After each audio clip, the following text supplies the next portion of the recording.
Turn on Spotify, set the search to classic rock, and you may be fortunate enough to hear a song called Long Brown Wavy Hair by Led Zeppelin. Or the second, you might hear a song called Cut My Hair by The Who. Change genres on your Spotify and listen to Whip My Hair. Willow Smith's anthem inspires you to adopt whatever kind of hairstyle suits you and then to flat out own it. From the Beatles' iconic hairstyles to Steven Tyler's feathered hair, we love our musicians and their fascination with hair. We especially like it when musicians write songs and sing about it. Billy Gibbons, lead singer of ZZ Top, was so inspired by one hair event, he didn't write a song about hair. He wrote a song about a hairdresser. It's called Hairdresser, and it goes like this. I likes a wax, I likes a straight. I don't like the kind of hair you love to hate. I can dig it dread, I can dig it buzzed, I can dig a do that does the fuzz. God, my hair looks molested. Gimme, gimme, gimme my hairdresser. Regardless of what brings anyone into this career, the profession sits on a foundation of artistry, and it brings to the customer the gift of elegance, allure, and even glamour. And today's guest, while in his teens, he leveraged his God-given talent to make music, which he still develops 30 years later. Along the way, he didn't just learn to cut hair, he developed a mastery that turned it into his own brand of artistry. And when finished and his clients walk out the shop, they don't just have a new look, they feel renewed, they feel refreshed, and by their own admission, they feel transformed. Our guest today, his name is John Donadio. He is an entrepreneur, a stylist, a designer, a teacher, and committed to always apply the integration of art, style, and technique, be it music or hair. And the best part, all of it in the service and happiness of his clients. John Donadio, it is a pleasure to welcome you. Welcome to A Climb to the Top Stories of Transformation. Chuck, thanks. It's great to speak with you. The obvious question here, given my lengthy intro, what is it, John, about hair that either makes us so excited or maybe in some cases is anxiety laden? Well, I mean, it's a form of self-expression. So musicians used it at the same time to go against society's norms. They grew their hair out. They played louder music. When you're a kid, one of your first liberties is being able to choose a hairstyle. You can't drive yet, but you can grow your hair out. So it's one of these things that from the beginning of when you first looked in a mirror and you start to get a sense of self, hair is one of the things you can kind of manipulate and figure out who you are with it. Yeah. And, as I was prepping for the show, John, I thought about my own musical catalog and I looked at the videos of Elvis Presley and then I looked at the Beatles, and it was striking that nothing seemed to happen with hair until maybe the Beatles came along. Yet in the evolution of the 60s, all of a sudden, was there just a freedom or some other element that said, I am going to express myself visually? Yeah, I think it's a youth thing. At that age, it was going against the grain. The 60s were coming off the 50s, and hairstyles in the 50s, women had very strong, defined looks. They were these very classic, that Stepford wife kind of look. And Right. I think the 60s really changed all that. And hair, Vidal Sassoon in the early 60s was really the first one that really started to bring design into it. And from there, it just blew up. I think Sassoon was the beginning of all of this for everybody. Well, it's interesting that if he did that, does that mean that we began to either hear or to the extent that we could see that we thought differently about the musical experience? Again, I think it kind of goes hand in hand. It was just a big movement of self-expression and breaking away from what was previous, as you have today too, with things like Lady Gaga and Billie Eilish and these young women coming out, and their looks are, they're amazing. I love it.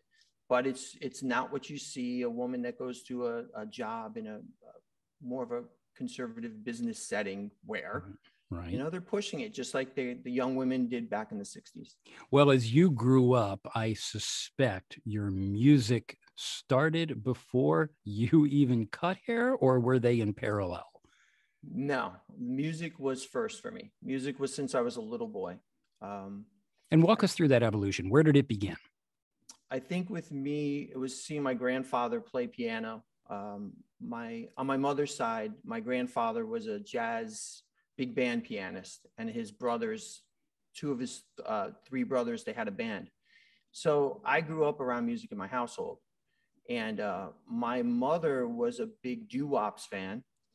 And my father was a hard rocker, and Allman Brothers, Black Sabbath kind of guy. When they divorced, my mom dated an African-American man who raised me from when I was 5 to 14, and he brought in the good music. To me, it was all the Motown.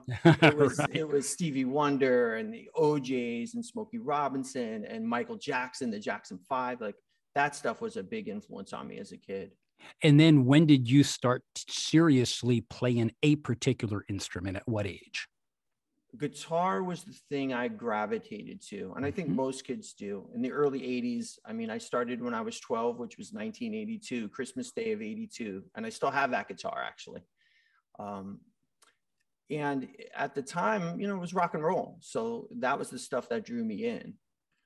Yet, as you were learning to play, you had grown up in a family, and particularly with your mom, who went to work in the setting of what you have now. And looking behind you, did you grow up in this environment? I did.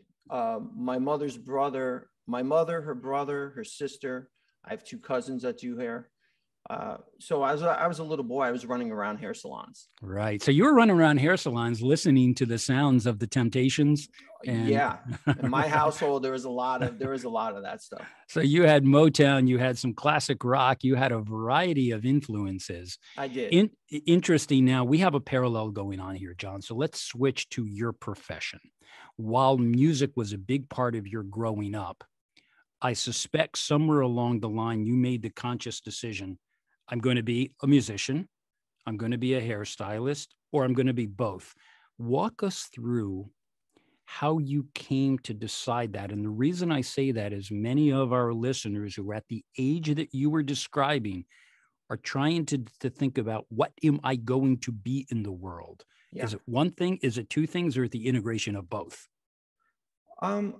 It is the integration of both, but it's also music never leaves you. Being an artist is something you are. So for me, I'll have music from the day I started until the day they stick me in a pine box. And for me, the interesting thing is hair is parallel to that. It's creative. Right. I get to use my mind the same way. The tools may be different, but at the end of the day, you're affecting people and you're being able to express yourself. So, well, that's an interesting parallel, because when I think about what you do, and I've seen you in the shop, what starts with a pair of hands. And when I watched you pick up a guitar, it starts with a pair of hands. Yeah. But anybody can hold scissors and anybody can hold a guitar. You're very different. Tell us about your approach, whether it's the artistry of the music or whether it's the artistry of someone sitting in a chair. Let's take someone sitting in a chair. What are they counting on you to do? I mean, basically, a lot of people come in and it's very hard, I feel, for people to be objective on themselves with their looks. Right. We know what we want to see, but sometimes we're not too sure quite how to get there. And a good stylist can read that person, the way they carry themselves, the way they speak, just the way they take up space, the way they stand. I can look at somebody and figure out how to pair something pretty well with them. It's a cold read, though. No, I'm sure. Well, that's where the communication skills and the soft skills come in, where you may want to persuade them to change the way they think about themselves. Sure. Or otherwise, I suspect they may come in with a picture and say, can you make me look like? Sure. That's the easiest. Any good stylist, I mean, any good artist can see something and recreate it. Right. I'm at a point in my career where a lot of people come in and with my reputation because my clientele usually comes through my clientele. So every person I send out is my advertisement. So there is a set of expectations, and I'll hear it from new clients all the time. They'll say, just let him do what he does. He knows what to do. So it's a lot of pressure. You can't be wrong. That's for sure. Right. You don't have the luxury of being wrong, but at the same time, they're expressing the confidence. Let the artist be the artist. Yeah. Yeah. I mean, and that's what they hire me for. So, and I'm so happy to do it. And what do you say to someone who says, I want to look like this, and you may have a different opinion? What happens in that chair? It's a delicate conversation. Yeah. Tread lightly. Yeah. You really don't want to, you really don't want to hurt anybody's feelings about this, but there's things with bone structure and the amount of hair somebody has, the quality of hair, where they are in their life. It's different putting a hairstyle on a 25-year-old than on a 45-year-old and on a 65-year-old.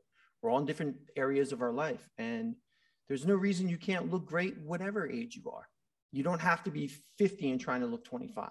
Right. Matter of fact, that's one of my least favorite things when people tend to do stuff like that. Right. Well, tell us, John, as we look at your background, what age did you start your business, and tell us where you are now and the name of your business? The business is called Nourish Hair Body, which has started with my wife. We're in our 9th year right now. My wife is a massage therapist, and we're just, for us, the name really is a definition of our whole mindset on how we conduct ourselves in life. We tend to be people that have empathy for other people, and you want to make people feel good. And this is a big part of this business, is how people leave the salon. It's not just the hair or just the massage. They're feeling good about themselves. And what I know for our listeners, John is in a town called Peekskill, New York, which is in the Hudson Valley, about 40 miles north of New York. Yeah. And if you drive by the shop, you see the big sign called Nourish. Now, one may think I'm going to get a smoothie, but it's not. In fact, what I looked at, the definition, when I was so fascinated by the name, what an interesting name. And I think it says a lot about the owners.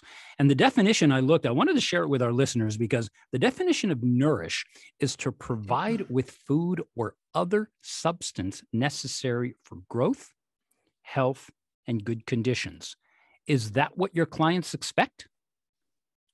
I mean, that's what we expect. Right. We expect to deliver that. Right. That's your promise. That's it. I mean, that's what it's about. That's what we do. And that's why we love to do it. It is truly who we are. So it's not about money for us. It's about getting to be us for a living. It's a great thing to be able to say that, not a lot of people can. Well, you certainly have a passion for it, but I would like to try an exercise, John. Somebody comes in and they sit on that chair. Yes. You don't know them. They're not exactly sure what they want. Help us understand what do you do? Do you book? Yeah, it's a consultation. Look, you're going to sit down, and I tend to get just through the conversation itself, somebody's self-confidence comes through it. Right. The more confident somebody is, the more I know the parameters tend to be a little wider with what they're willing to do. Right. If someone lacks confidence, I try to be very delicate with how I handle that. Mm-hmm. And there's lots of reasons for it. It could be hair texture. It could be the way, again, they might feel they're a little overweight, or these things come up. And my job is to make them feel okay about it, because it is okay. At the end of the day, like, I'm here to make them look and feel the best they can. And what, John, through the course of the artistry you brought to your business, what have you learned about yourself over the years of doing this? I learned that I really like people a lot more than when you're younger and you have the angst thing, and my rock and roll days. As I've gotten older, I'm really a voyeur of this whole human experience. And I feel like you just can learn from everybody. And my clients have taught me so much. I'm a better person for this job. Help us understand that. It's an interesting vantage point. You're on your feet all day. Every 20 or 30 minutes, you might have something different. So you've got a different mission. And yes, throughout the course of a day, you may have 15 missions. Yeah. What have they taught you? It's taught me to slow everything down a little bit. and appreciate each person for what they are. And also my patience, it's really taught me that I can be an extremely patient person, an extremely empathetic person, an extremely compassionate person that when I was younger, I didn't think that even existed with me. So again, this job, all these women and men that I've come across in this career has really shaped me to be a better person. And are you describing John the musician as well? You know, that's a very different John. And this day, the sort of musician I am is completely different than the musician I was. For me, it's a journey of still learning. I'm learning a lot. Like, you become a black belt in judo, then you want to learn karate, you want to learn taekwondo. They're different disciplines. And I feel like music has that. And that's where I am. I'm learning each new thing. So right now I'm in a jazz neo, it's kind of a neo pop kind of guitar thing. Very different than when I grew up playing. It's certainly not the Allman Brothers. So yeah, you're not slamming on those chords and no, it's delicate. It's delicate. Well, John, I've had the luxury of listening to much of your music. Thanks. And while I heard it from different points in your life, the one thing I can conclude, it was vulnerable. There were definitely personal storylines in there. It was courageous because sometimes when I heard the music and I heard the lyrics, it was a little bit of dissonance in different songs that made me feel either a pain or you were provoking me to bring my mind to a different place and to even give myself thoughts of how am I relating to the music? Is that what you go for? Because we've never discussed what you're going for in that. No, for me, it's therapy. So I've always been attracted to artists that it's a very pure thing. It's not a premeditated thing. It's how I feel. If it connects to somebody and they feel something and it makes them feel something, great. That's what it's all about. That's what inspired me, was musicians that did that for me. So writing for me is it's a natural thing. That from the day I picked up a guitar, I started writing songs. And does the music inform your hairstyling, or does the hairstyling inform your music? They're completely separate in some ways. Mm-hmm. Again, the self-expression part of it is the parallel there. Mm-hmm.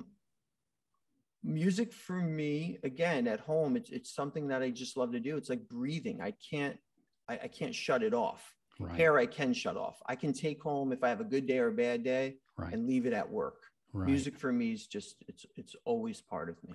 Well, the music lives and breathes. It's always going to be a part of you. But what I'd like to do is switch this a bit to the listeners. And I want them, many of them, most who love music, but many of them are going to come to you or someone else with an expectation of transformation.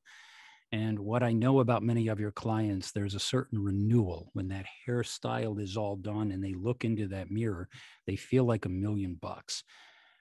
Help our clients, or our listeners in this case, understand the courage it takes to start your business. Let's get into the business of this. Was it hard, easy? Walk us through how you did it. For me, I really felt this wasn't a hard journey. It was a natural progression for me. As an artist, again, when you switch it from music to hair, and I was still getting to create, I was working with different artists. I was evolving my skill set. Right. And then I just got to a point where I needed to do my own thing. And no, it honestly, it's a little hard because you do have to really believe in yourself. It's your journey. People are paying me for it's not a product, it's me. Right. So that can be a little tricky, but yeah. Again, you learn your skill set and you develop these skills and your technique until you get to a point where you can forget it and be behind the chair and just express yourself. It's amazing. And I really love it. Well, the listener out there who is contemplating doing what you do, not in the music sense, because that is the personal side of you. While other people may have their passions, you're making a living, and so do they. Yes. What advice would you offer someone who is contemplating opening up their version of Nourish? Make sure you can open up a business on your own clientele. You want to be established enough that you don't need anybody else to do it, because again, it's a service industry and people come and go. So I have apprentices that I train up to become stylists. Some stay with me, some move on. So at the end of the day, you want to open this on what you have. So if everybody left you, you can still make this all work. And fortunately, in every situation, I've been able to. So. Well, what's interesting about that is you are hiring people now for the expansion of your business. Do they buy into your artistry or do they bring their own? You know, I have a certain level of work I expect to leave my shop. So a lot of shops will just take anyone, not anyone, but obviously you have to be licensed and go through the steps to get to that point. But for me, even a very experienced stylist has to come in and perform certain haircuts for me to make sure, see how their technical abilities are. So, and do you find they bring typically your artistic sensibility, or at least the potential to evolve the way you have? Yeah, you know, I'm really inspired by the young people that I meet in the business. I feel like a lot of the people that have been in the business as long as I have, and I'm in my 30th year, is that they get kind of jaded. I think they get a little beat down. Maybe they feel they've been passed by the younger people coming up. For me, the people that inspire me, I have an apprentice right now who's getting on the floor, and she's been with me for a little over a year. Her name is Nicole Christopherson. She's amazing. And seeing her evolve and get to the point with her confidence to be able to do this with work that I actually am okay with leaving the shop, I love it. It makes me so happy to be able to do that for someone. You're doing something else, though. In addition to being the artist, you're now passing that down and you're being the mentor. Is that how you see yourself? Yeah. I mean, at this point in my career, you know, paying it forward is everything. People did it for me. And I just, you know, I'm a karma guy. So do the right things. And again, not everybody's going to stay with you. You can't have those expectations of like, well, I've put all this into somebody. They have their own dreams. Some want to open their own shops. But while I'm here, I feel, you know, they help me do what I can do for a living. So my job is to prepare them for their careers as well. One other question, I think this is something for anyone who goes into the people business, because what you're communicating is you're in the people business. You just happen to be a hairstylist. I'm not diminishing that. But what I'm saying is when somebody sits in those chairs behind you, they bring with them their weather. If they're good, if they're bad, sunny skies, thunderstorms, they're sitting in that chair and they're delivering that vibe to you. Yeah. You deal with that. That must be a challenge in this business. It is. You got to have a short memory because the one person leaves and the next person comes in and it's a completely different story. And obviously with the pandemic, it's been a very challenging time. The political cycle obviously was a challenging time. And you might have one person that has one very strong opinion. They leave and the next person comes in and the conversation's flipped totally. And you have to find a way to not offend anybody in all of this. I heard that customer of yours said they voted for, and I can't believe you let them in your shop. Do you ever get those conflicts? Yeah, my shop is kind of I'm an artist guy from New York. So we're kind of a political, we have a certain point of view on these things, and you tend to gravitate, your clientele tends to be that way as well too. So of course, though, I have people on both sides of the aisle and I treat them as professional either way. It does not matter. It doesn't, not with work. And I want to finish up with the line, and I want to tie into the artistry. Sure. You have evolved over the years. I want to focus on your evolution, the artist, the artisan in you. What do you expect of yourself next year, the year forward, that you haven't accomplished so far? I mean, I feel like at 51 years old, I haven't hit my peak yet. So it's to keep improving. And as a person, just keep refining who I am. Again, be more empathetic. And all this stuff, all these personal things play out in your art. Right. So it makes me a better hairstylist to have more understanding of other people's plight, you know? And it thoroughly makes it enjoyable. And that is really important, I think, at this point in my career, is to still really like what I do. Yeah. And I do. So that's the goal. Keep liking, keep going forward, you know, put out good karma. That's it. Well, there's another dimension here because you're a father, and you're a father of 4 girls. 4 girls, right? You have learned. What has fatherhood, has it helped you to become a better artist, a better musician, a better hairstylist? It has. It's helped me become a better father. You know, How so? just again, I deal with so many women in this job, and I was raised primarily by women, and I've been surrounded by women my whole life. So as a dad of girls, seeing having the conversations I've had of how women's fathers have affected them, it makes me very, very cautious of how I speak around my daughters, how I treat my wife. So they see a good male role model. Right. It's very, very important to me. Now let's finish up to our listeners. Yes. I always like to pose the question for those that are tuning in: what do you want them to think? What do you want them to feel? And what do you want them to do about the prospects of whatever profession they choose? You know, choose something that you're passionate about, because at the end of the day, the bottom line for happiness isn't money with work. For me, it's getting up every day and knowing that I enjoy coming here and I enjoy doing this and I enjoy the interaction. And money's a part of it. Of course, we have to pay our bills. We have to raise our families. But at the end of the day, you want to do something you're passionate about, because we spend a lot of time at work. And you never want to wake up and 30 years later be like, wow, I wasted all my time. And I certainly feel like I haven't. So I'm very blessed.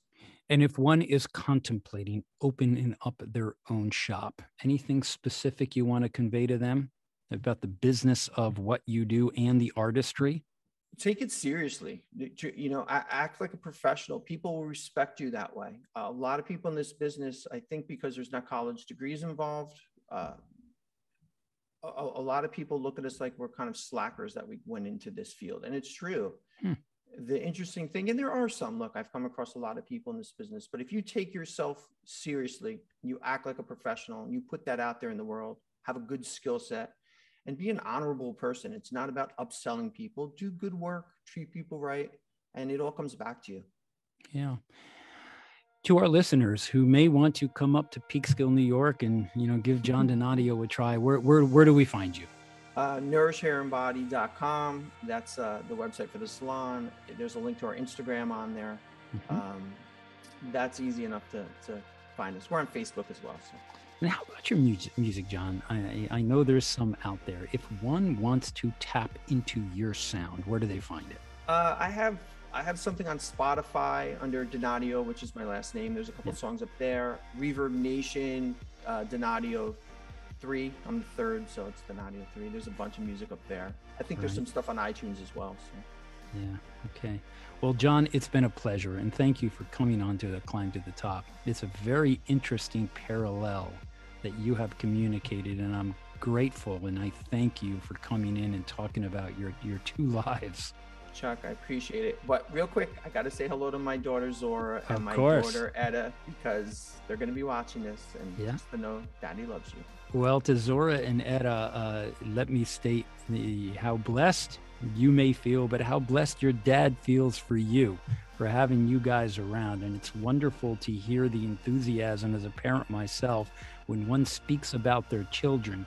John speaks of the same passion about you that he has when he is standing about 2 feet from someone who says, John, make your magic. And that must be a wonderful feeling for you. I love it. I really do. I love being a parent. I love this job. Life is good.